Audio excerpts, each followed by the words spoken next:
For whatever reason, I don't know where the oxygen's coming from And or whatever is in there, but this thing is like percolating the whole goddamn time while he's being like this sexist buffoon brain in a jar. And that he talks. And he talks. With what I don't know. He's talking. I don't know if it's supposed to be telepathic and we just get to hear it, or if it's out. Yeah, you're right. This film is a self-aware thing. I didn't know. I don't know. Tommy Wiseau claims to be that he was aware when he was making the room, and I think that's a lie. So anyway, moving on.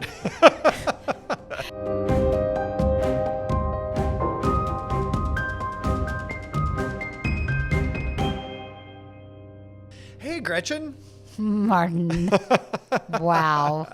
We're getting to have a second episode. We're going to start catching up on things. We are getting caught up. Yeah. We should actually... Did you check the sound? I did check the sound.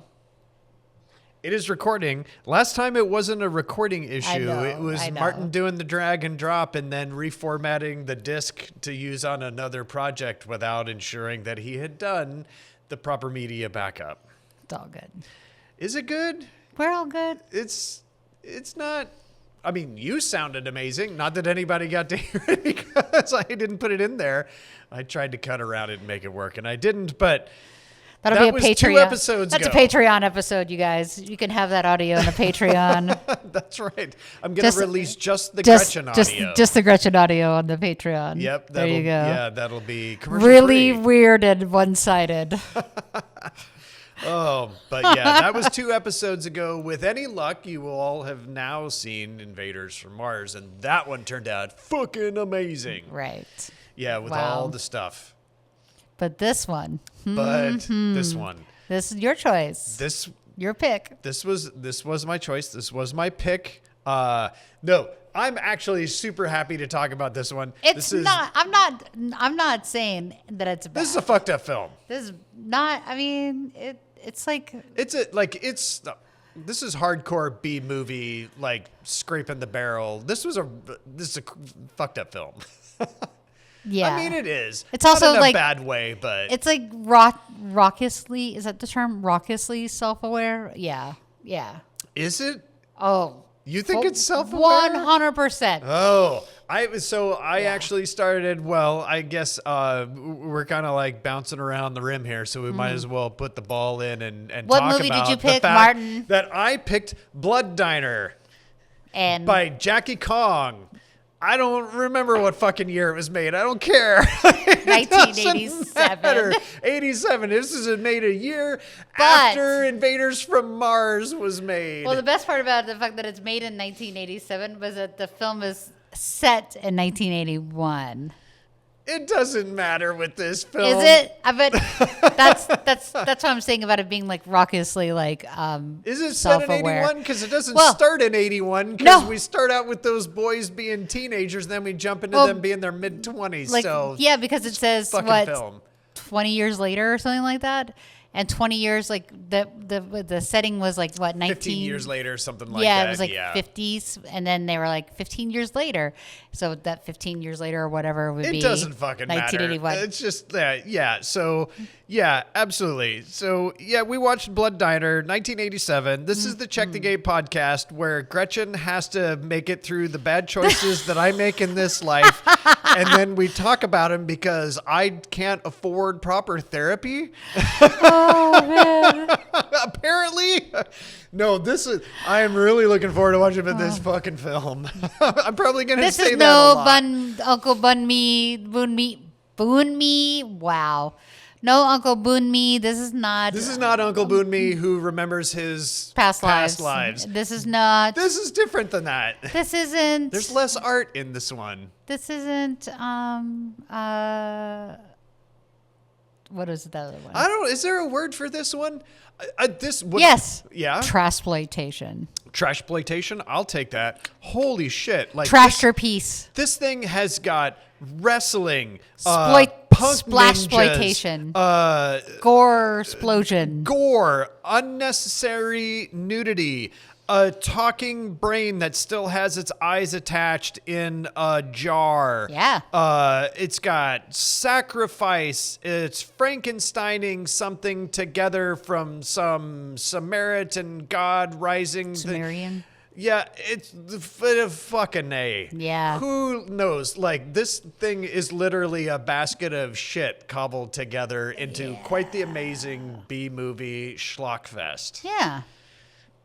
Trasher piece. Yeah. And this film supposedly, well, I think the budget was lower on this one. This director made like 5 or 6 films. Mm-hmm.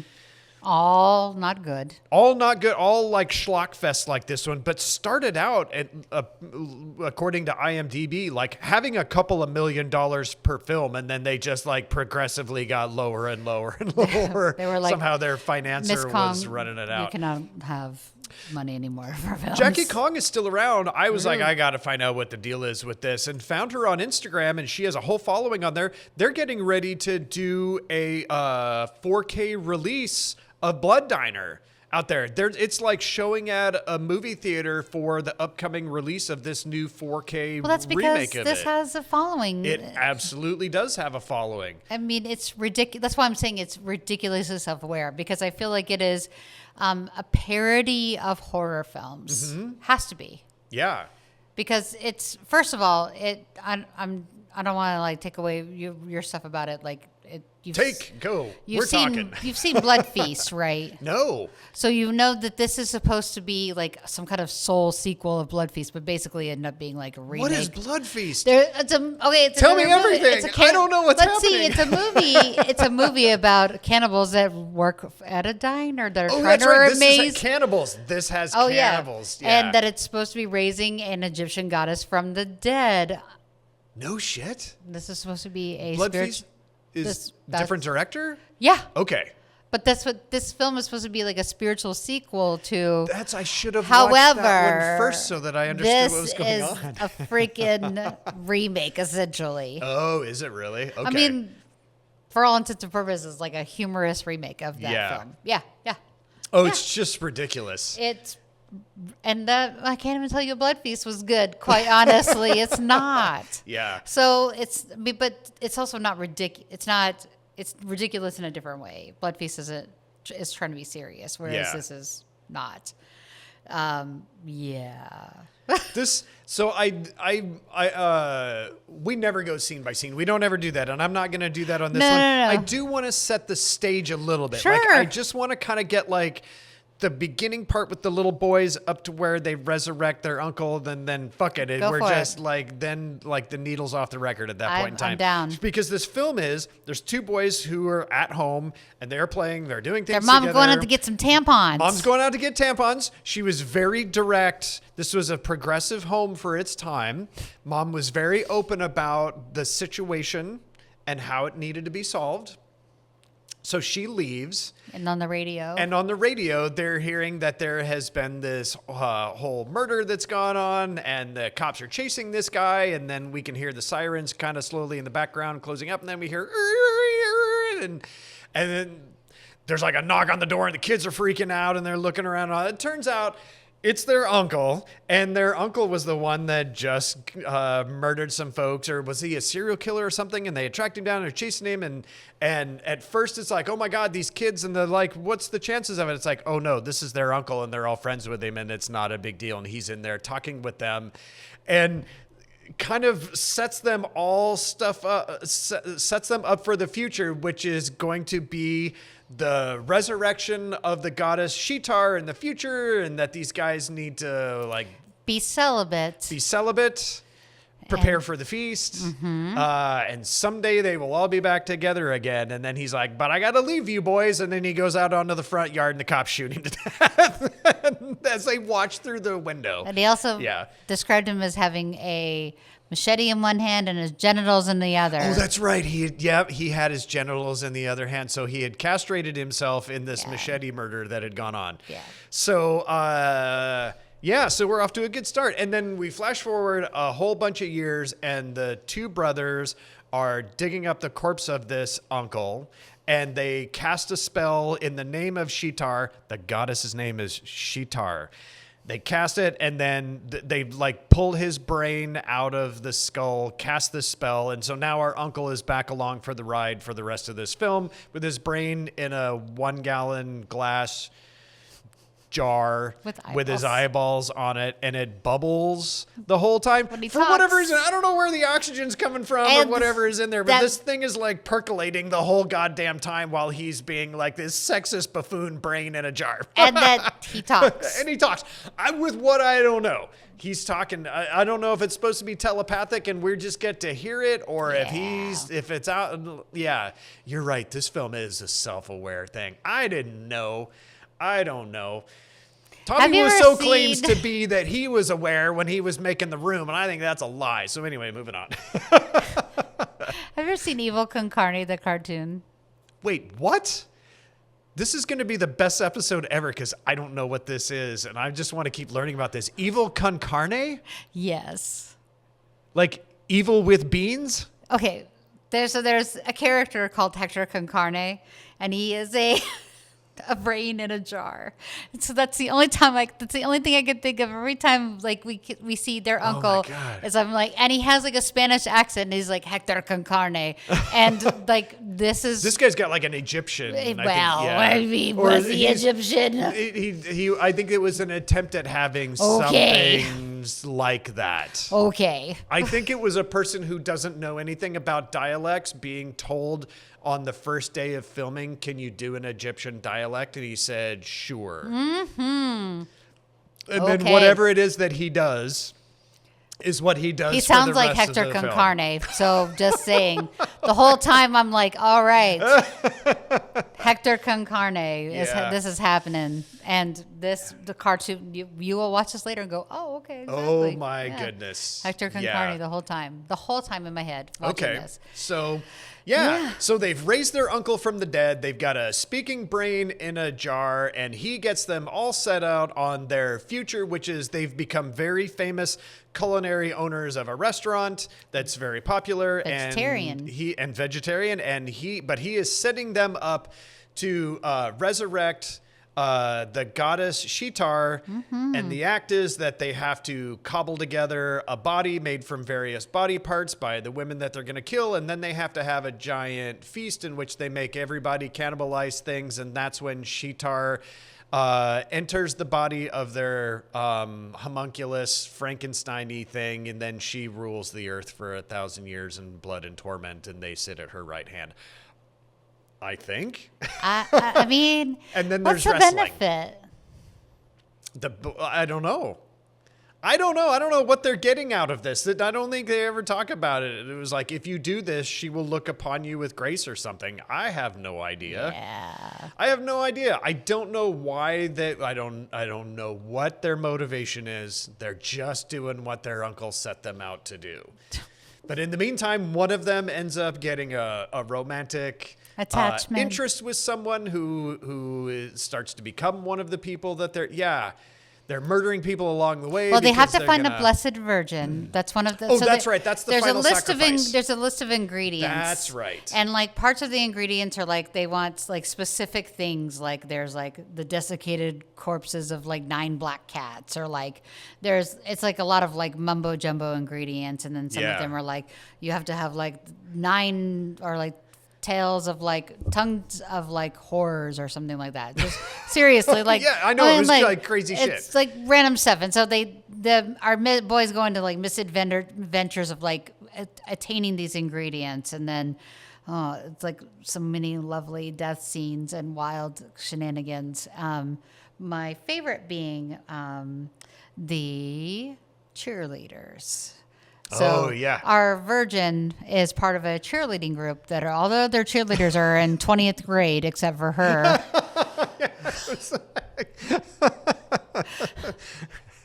Seriously. They all missed a couple of grades. And so apparently at 26, they are still revisiting their junior year of high school. Seriously. Yeah. And so which is the only way you could get away with they all were the doing nudity. A naked photo shoot. Exercise shoot. Yeah. That was my favorite one because they like the machine guns them down at like a Point Break moment of like dressed as Ronald Reagan. I was like, what is even happening right now? Yeah. Is going on? Yeah. And even the photographer's naked, and I was like, I don't understand. I saw this movie once.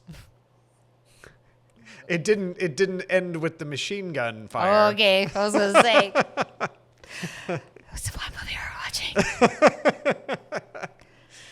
What movie was that? Anyways. I don't remember the name, but Debbie Does Dallas. I think it was pay-per-view. Right. What is it? What is it like? It was Emmanuel. behind the it was behind the curtain. I had to sneak back in. Yeah. Oh my goodness. Boy. Oh yeah. This film, yeah. None of it makes sense. None No. of like why Well, they pick out anyone or like, do anything. The Oh, God. wrestling stuff was great.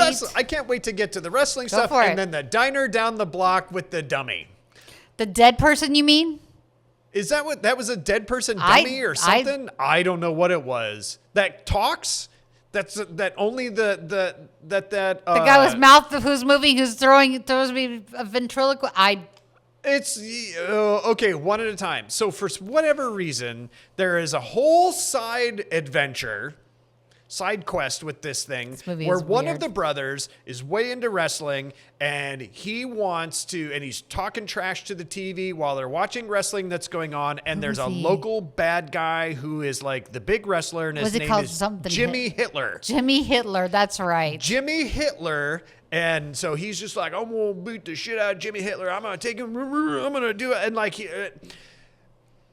and Gretchen, I don't know how. I tried to rewatch this section to figure it out. I don't know how we went from he's talking trash about Jimmy Hitler and wanting to wrestle him to 10 minutes later, they're at a wrestling match where he is going to be wrestling Jimmy Hitler in the ring. I don't know how they made it happen or how they set it up. It ends up being a first date for the one brother and the virgin that they want to use at the end, but they haven't decided that they're going to use her yet. I don't think they've discovered she's a virgin yet, and a vegan as well, but they're at a wrestling match with a guy named Jimmy Hitler. Yeah. Oh, and that's the one with Jimmy Hitler. Doesn't he end up... So they wrestle. It's stupid. It's ridiculous. He's got Nazi stuff on him. It's all sorts of weird stuff. We're going to revisit the Nazis in a while with the Nazi punk band and the giant pompadour. But I think the way this one ends, if I remember right, doesn't he end up doing something where he like pops the guy's eyeballs out or some shit like that, hits her in the face, hits the virgin to-be girlfriend in the face with his eyeballs shooting out of his skull? Yes. But it's like, what is even happening right now? And that wrestling sequence lasts a long time. Padding the film. Oh, yeah. And I think this thing, even as it is like 87 minutes, 84 minutes. Like, it's not even a 90-minute with credits. It's, yeah. It's crazy sauce. Yeah. Yeah. So we got Jimmy Hitler out of the way in our whole wrestling stint. Yeah. Yeah. Yeah, it's crazy. And amongst that, they're building out their Shitar vessel. And then on top of that, there's also a cop story that's happening too, because we were bringing back the police officer that was there when they shot down the uncle. Yes. He's like the murders are happening again. He also has an accent. That's the police, right? We've got the police chief, and then we've got the two police officers who was doing her best, like Tatiana Ali. Yes. I'm like, what is happening? And then her dingleberry idiot superior, because she's new to the force. This is like her first assignment, and they're partners, and he's the dingleberry that's in the lead of it. And then, we've got this guy that's doing like the super racist Indian dialect. Yep. That and he's mouthy too. He's yelling at everybody. He hits and punches people, smacking them around. Oh my goodness!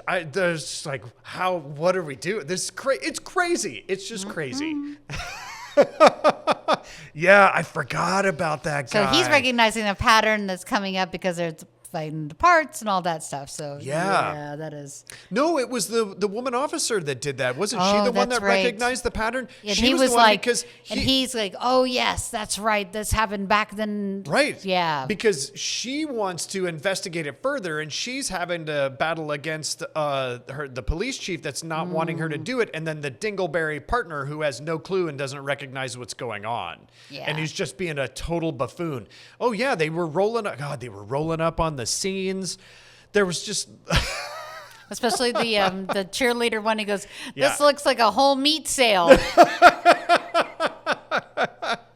What the hell? A meat market sale? I wish that I could go back and write down all the one-liner like comments, like all of this stuff, because they were like off the hook, genius, ridiculous. Like it's like I can't even believe someone thought of this and wrote it down, and Jackie Kong did. It was great. It was so weird. There were so many weird moments. It was so weird. There was that one. And gosh, and then like the two like women they bring home from the I gotta say, I will give credit to one thing about this film that I was like, I absolutely hands down loved, was the soundtrack.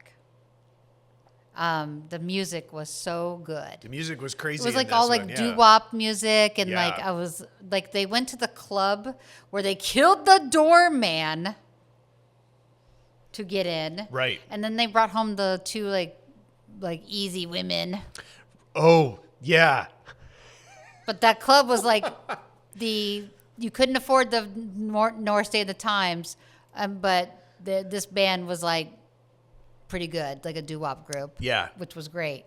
And then we brought home the two like crazy like lady with spray tan. Yeah, and then we cooked her. That was right. She was cooked already. Yeah, but we cooked her further. Yeah, this movie. I'm thinking about reaching out to Jackie Kong, since I am following her on Instagram, and seeing if she'll do like a little interview or something to talk about this film to go along with this episode. If it happens, like watch at the end of this thing. I'll see if I can do it. I don't know if you want to be a part of it. Yeah, we could do like a Zoom call and like chat with her. That'd be great. My goodness, because it's there's so many things I would love to find. It would be a neat supplemental to add onto this. We don't hate this movie, Jackie. No, I don't hate it. We're just bonkers, cuckoo bananas, and wow. It is. It's because this is, like I said, this is so out of my wheelhouse. And when I was growing up, when this film was made in 1987, like I was not watching anything even close to this. I didn't see this movie until it was like came out on like DVD release, and I hit it with the cult following aspect. Right. Like this was not this is even like a Vinegar Syndrome kind of a release. It's somewhere in like that realm. That's how I caught it too. But there's a whole world of these films that I haven't watched. Yeah. Like I'll tell you the biggest probably cinematic adventure into anything like this that I ever saw was when I was in high school. I did watch a VHS copy of The Toxic Avenger. Oh. This would have you feeling like this was a trauma film, quite honestly. Yeah. And watching that movie, not understanding, not having people in my life who understood films or were versed in films or anything like that. Like it didn't make sense. I didn't understand what I was watching, and there wasn't any way to filter it. So it became an experience, but not one that I repeated until much later in life. And in fact, I want to see the new Toxic Avenger that was made by Macon Blair a couple of years ago. I really want to see that. I love all the people that are involved in that, and I wish it had gotten a theatrical release. I want to buy that one on Blu-ray and watch it. That's pretty good. But this is a film from that kind of a world that and I'm not saying I understand it now, but like I didn't understand it to a point where I didn't explore it. You're not familiar with schlock. Right. I didn't know that it existed. Like those weren't words that I knew or understood. It wasn't a thing. Yeah. No, man. But I think that there's something for schlock. Like I love a good schlock like film. Mm-hmm. I think that they have their place. I don't think that they're. I mean, they have fun aspects. Sometimes you get like magic out of these, like good effects or fun things, or you'll see like love letters to other films that are just like, and that's kind of the fun of them, that you're picking into that. You're like, oh, that's to that, and that's to that. And I think that's part of the love of them, is that basically you're loving, you're sharing in that love of other films with the people that have made this film or put this film together or directed or been a part of. Yeah. I think that's a shared experience and with it. Agreed. Absolutely. Well, and so here's a question for you. We're exploring a lot of stuff here, which this film brought up, so that's fine. That's what we do anyway. Are I don't remember this. I should know this, but are you kind of do you pay any attention to astrology in any way? No. And I don't either. It doesn't mean anything to me when somebody says, "Oh, you're burning." Oh, I mean, like are you that, a Virgo? That surface stuff I know, like that stuff. Sure, but that's even like I don't even know that. Like I know the one that I'm a February person, so I know I was born in an Aquarius sign. But other than that, like I don't know anything. People can't to throw a date out there, and I go, "It's that thing." Same. There are other people that know that stuff, and but having had people that are like, oh, you're an Aquarius, you know, and you don't like following the rules and you don't like doing this stuff. And the thing is like, I am a terrible person for the fact that I do adhere to norms and certain kind of rules and stuff. And this should be a film by all means, like 20, 30 years ago. I should have been like that aspect of what people tell me I'm supposed to be as an Aquarian, where I'm like, you don't follow the rules. You're a rule breaker. You're away from the norm. You're away. Like I should have been watching these things when I was 18 and going, yeah, give it to me. Like some people do. Mm-hmm. And I haven't, and I don't. And I don't know what that means for me as far as where I fit into the world of you just didn't get exposed to it, whatever. Being a rule breaker or anything like that. Because I look at a film like this, to be honest, no matter how this film kind of like lands with us and how much fun we have talking with it, the fact that someone had the audacity to write all of this stuff down and then go out and go and make it is a really big deal. Right. I think it's a really big deal. I think it's brave. I couldn't think up the stuff that is in here in 1,000 years. I couldn't. I wish I could. I wish there was a place in me that could make up Romeo and Juliet, which I've never seen, and like make something that's completely ridiculous like that, but be able to like have that and explore it and go after it and go make it and have the audacity to do it and then go on to make other things. So yeah, I don't know. It's an interesting aspect of who I am. Yes. I secretly deeply want to be punk rock. I can hear it in the back of my head and I don't know how to do it. I'm afraid of it, which is not punk rock. There's a very large aspect of me that doesn't have that, like, fuck it, I don't care what people think about me. I worry about what people think about me. And so that becomes an execution of nearly everything that I do. Sure. That I'm trying to figure out how to shed that aspect of it. So to make a film with this much audacity is something where I'm like, fucking A, you kind of rock. I mean, and I think that's what, like, going back to the whole calling it a trasher piece. Yes. Is what it's kind of all about, you know? Yeah. I mean, that's why I was saying, like, I think it is self-aware of itself. I mean, there are so many things that it's like, boop, boop, boop, these hit those notes of, like, pointing at films that it obviously loved, you know? Yeah. So. Yeah, it's crazy stuff. And I think since then, Jackie Kong has gone on to be like a comic book writer and graphic novelist. I could see that. This looks like a comic book. Yeah. I mean, there's so many things that are like comically, like intensely. Yeah. Oh, and what a deal, too, to be able to have made this film back then when there wasn't digital. Right. This is all on film. Right. Like 35 millimeter, like they got film to shoot this on. It's pretty crazy. And practical effects, obviously. Yeah. And I mean, all of the above. You know what it reminds me of vibe-wise? Are you big, I was obsessed with like Ernest P. Worrell and things like that. Do you know? Oh, the Ernest films? Yeah. I have or like seen his show. One or two of them. No, I never saw a show. Oh my gosh, I was obsessed with his like Saturday morning show. Oh, I never saw it. He had this character that was like a villain, but the villain's lair has this vibe, and I can't quite like. It may be like your childhood memory, like one of those things that your child's eye, it seems more like dastardly or whatever, but this rings to that. And there are those elements, like especially like where they had Sheetar's body, like putting it together. There was like the way that was lit up. There was just all these little small moments that kind of ring to the whole Pee-wee's Playhouse look of things.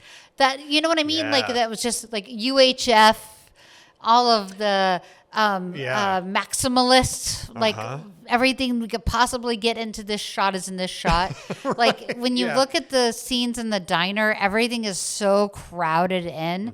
Like every shot is like so much for me to look at. Like I'm trying to like focus in on like every Yeah. Oh my God, the fat guy that's always right vitamin C. overeating and Vitamin continues to eat C, and having all who the- thinks yeah. he's eating health food, who's eating people. Like, Right, yeah. yeah.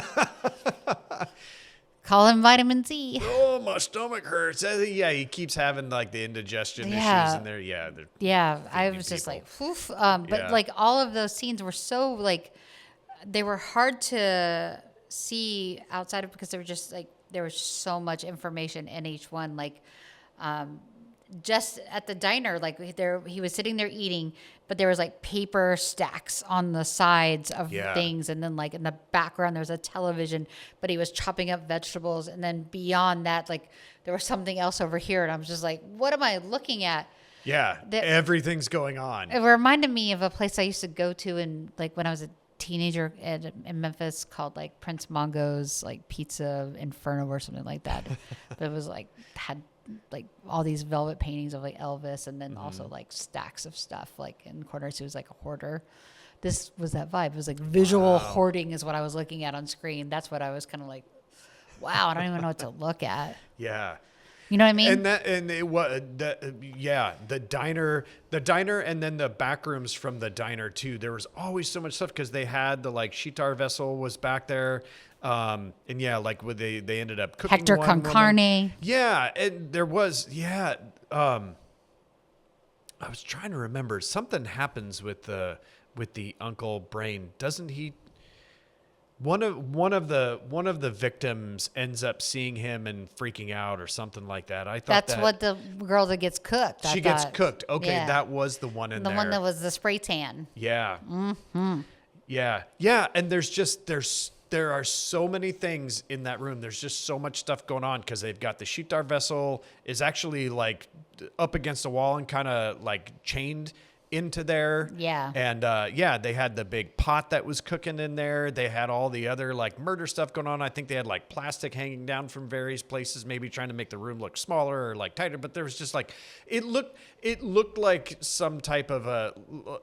It would never have been, but like somebody went to the Halloween store. Yeah. And bought up a whole bunch of shit and then just like put all this stuff in there and then lit it and did all that. So There's no place to put your eyes. the lighting in this film is really good. I do want to say that. I Yeah. mean, there's a lot of competency in this film. It's shot pretty well. The version that I saw had some degradation to it. Like it looked like it was a little bit on the faded side of things. Which is probably why they're doing that new release. They went back and cleaned up a bunch of stuff. Oh, cool. But it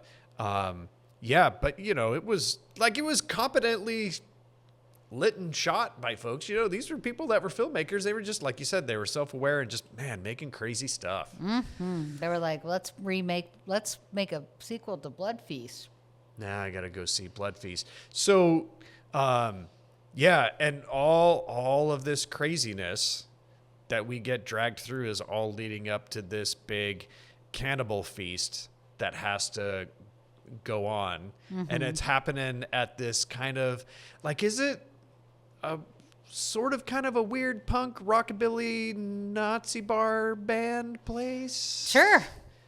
Something like it was a really weird band. Yeah. That was playing. Mm-hmm. And I think there were swastikas on that guy. And then the ritual that has to happen, and then Right. But and they had like everybody had to they had to get fed by. Didn't they have to eat something because then they turn into like cannibals, zombies. Yeah, like zombie cannibals, right? Yeah. But also, I can't remember, was the weird restaurant down the way and the dummy, weren't they also at this feast too? Oh, yeah, we should probably go back. And again, we're not a scene-to-scene kind of a discussion thing, but we can talk about the things when we come to them. there's a diner that's down the road, and that guy is jealous about what it is because he doesn't have hardly anybody coming to his little open air diner down there. And he's all bent out of shape because those guys not only are super popular, but it's secret sauce. Right, his secret sauce. So this guy has a fucking dummy, dead body, corpse mannequin thing that's in there that talks that we hear. Here's the thing. It's okay. The thing is talking. But if you look at him while the thing is talking, he's moving his... a little mannequin mouth. Right. So I was like, that was weird. Okay, so what is happening? Yeah. And he's like talking to... I keep calling her Tatiana Ali, but I don't really know. Yeah. She looks like that era of Tatiana Ali. Right. Sorry. Like her fashion and her hair. Yeah. She just looks like it her. is. I mean, she looks so much like her, you guys. Anyways, so style-wise, she's rocking that style. And she's talking to the mannequin. The mannequin asks her to boogie down at the dance, and she's like, like responding. Right. And so I'm like, I'm trying to understand. Like, I'm like, am I supposed to suspend my disbelief that she's actually responding like this, that she's taking that this is a person? That was the only time I was ever like, I'm confused. Because he was like, hey, babe, let me get down and go boogie at the dance club later. Right? And I'm like, and she's all, yeah, I think I have to go get my dancing shoes. And I'm just like, what? It's almost like, it's like a consideration. But this whole thing came out of nowhere. Right. We just, all of a sudden, we're at a diner. Right. With a disgruntled guy running it who's upset at them with whatever this ventriloquist Barf dummy from you can't do thing. that on television. Just out with of nowhere. With his dummy that he's swatting flies off of because I think it might be a dead body. And it's never explained. It's never explained who this person is or what's going on. Nothing. And like it's only in like 3 scenes because I think. But then they also they find out that the restaurant is actually not even like registered as a restaurant or something like that, and that's when they were like, "Oh, we get to investigate now." Well, but he breaks into there. Remember, he goes to break into that place. Oh, that's right. He breaks in because he's trying to find the special sauce. He wants to know why they're so popular. And the one wackadoodle brother who was wrestling Jimmy Hitler comes back to find him in there and ends up killing him. Yeah, okay. Leaving the mannequin ventriloquist dummy corpse back in the car. Yeah. Is it in the car? No, because he makes it out of the store. The brother chases him in there. He's in the car. He thinks he's made a getaway. They made him a warning. They left. And then they set the whole thing on fire, right? Right. I think they they came back, like they left him and he thought that was it. They were like, don't ever come back around here again. It was like, oh yeah. And then they lit the car on fire, burning him alive inside the car. That's right. Watching it and then left. That's right. Okay. Yeah. And then that whole story That's thread, over. like Jimmy Hitler has ended. It's just done. Yep. So tied up. That's right. That one's got the bow on it. Next thread. Exactly.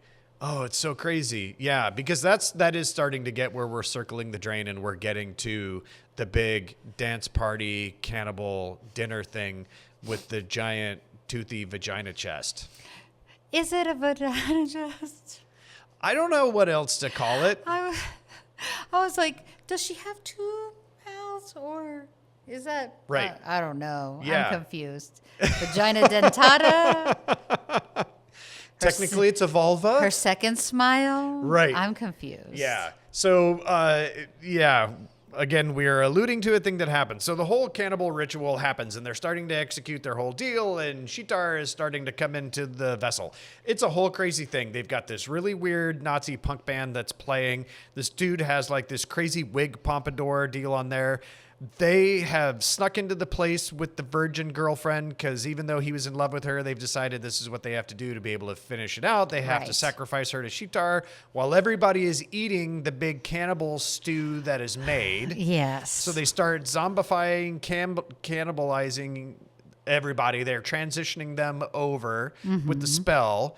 and they start turning on each other. In fact, the cops show up there, and they end up pulling the one dummy cop in. He sacrifices himself at a point while the other cop is running through there. Oh, yeah. Our Tatiana Ali officer is trying to like be the hero while he sacrifices himself to all of that stuff. It's fucking crazy shit going on. They're like eating each other and eating stuff in there. But when the ritual is happening, they haven't sacrificed the virgin yet. And Shitar is starting to come into the vessel woman that they made out of all the Frankenstein-y homunculus parts. Not only this, they've also painted her gold, given her Lee press-on nails that are like ridiculous on just like on skin. They look awful. Yeah. And she's wearing men's underwear. Yeah. That is pulled up. It's really weird. And she's topless. And she's topless. She's topless. And she has a second smile. Right. And that's the thing. Like, for whatever reason, through this whole process to finish this whole thing out, because she has to feast. When she's like starts to enter this thing, she has to feast to some degree. I don't know to what. I think guess that to was keep ever her powered right. up. And so from like her breastbone down turns into a giant vertical mouth, like teeth open up, she like splits open, and like it's a great effect. It's crazy. And they tried to, I think, was it the cop that they almost like fed the cop into that one, and he got away? It reminds me of something from Gwar. Oh, totally. I got fed once to the what is it, the Really? worm. Were you on stage for a Gwar show? I did. I got fed to the worm That's once. amazing. All I got was slimed at a Gwar show, Yeah, which is one of the coolest it only things. eats slutty girlfriends, apparently. Yeah. They didn't ask. I could be slutty. Girlfriends. Dang it. Yeah. Okay, I understand. Yep. So- That's pretty cool. All right, so then you kind of you relate to what they're having to I go can through understand in being this scene. eaten by something that, you know. You understand the greater contextual message that's being Right. Like, yeah, you see the social commentary Totally. inherent in the scene of this big toothy vulva trying to eat. Yeah, it's crazy. Yeah, because the weird wrestler brother is like trying to fight the whole thing, and he like tries to shove the cop in there, and then that doesn't happen, but then like there's a slip up in the fight, and then he goes in there head first, so now he's head first into this thing. Oh, what does that remind me of? I was trying to remember this too, and I still haven't remembered it, but seeing that head stuck in that thing being eaten, I was like, well, it kind of has a little bit of a Thing vibe going on with it, with like a there's well, it's also Invaders from Mars. There's that. oh yeah, when the giant Martian is eating, Womp. yeah oh yeah, it's so crazy. Yeah, so he gets stuck in there, and then he ends up being eaten. So the one crazy brother is swallowed up by the Shitar goddess as it's all happening. So we've got Shitar, and they start to do the ritual. All sorts of mayhem's going on. The cops are showing up. Stuff needs to happen. Somehow in the process of all of this stuff, of needing to be able to put Shitar into the body of the woman, the vehicle, the brothers put the uncle in. So Uncle Anwar is now put into the body of Shitar. Because technically he was a virgin. Oh. Wait, no. He said never mind. He didn't say he was, because he said but he said he cut his junk off. He did. He cut his junk But off. did he? But at the beginning, he said, didn't he say something about like he got himself caught up into the sacrifice, and that's the reason why he didn't? Or I can't remember. But I'm not sure why she doesn't. But I guess because the brothers get killed before. Yeah, somehow they didn't finish the ritual right, or they didn't do it, or is it because he did the ritual, was saying it? I don't know. But she did get killed. Yeah. Who's that? The virgin? The virgin did get killed. The virgin does get, because I think that's how he's able to get into there, is Yeah, that she gets killed. So she got killed. Yep. And then the sacrifices happened. But Right. they had put him into her body. Right. But I guess that was her brain replacement. And maybe it was... That was part of the components. Right. And is it... could it have been that maybe that was the trick all along, that Anwar thought he would, like, he's been tricking them all along. It was never going to be Shitar. Maybe it was going to be his resurrection. Or maybe that as Shitar or something. he is Shitar and he are one. Yeah. Who's to tell? Right. Humanity's fate is undecided. But are we living in a world that is rampaged by Shitar? Right. And her second smile. Kind of feels like it right now. I mean, but yeah, the virgin gets sacrificed. Uncle gets into the brain. She's all she's like Emperor frying people, Palpatine. blowing people up. Yeah, that's a good call actually on that one. Nice reference. I'm a nerd. Yeah. I just watched Star Wars for the first time. Yeah, she Palpatines her way into killing a bunch of people and kills the one brother. Yeah. While the cops ended up, Tatiana Ali ends up putting a bullet into the other brother. Now the brothers are dead. The uncle is in a hot body, and the virgin has been sacrificed. And somebody wants to put their meaty schlong in her, or sausage, smoked sausage. Yeah, or something. she ends up leaving the bar and all of the mayhem, getting outside. As the credits roll, she goes, and a guy picks her up and she drives off into the distance. mean, she's gold, naked, wearing men's underwear. All right, Martin, what are we watching next? Yeah, what more is there to say? This was an adventure. Yeah. It was definitely an adventure. Well, this was my choice, so it depends on what you want to watch next. Have you ever seen the 1988 apocalyptic thriller Miracle Mile? No.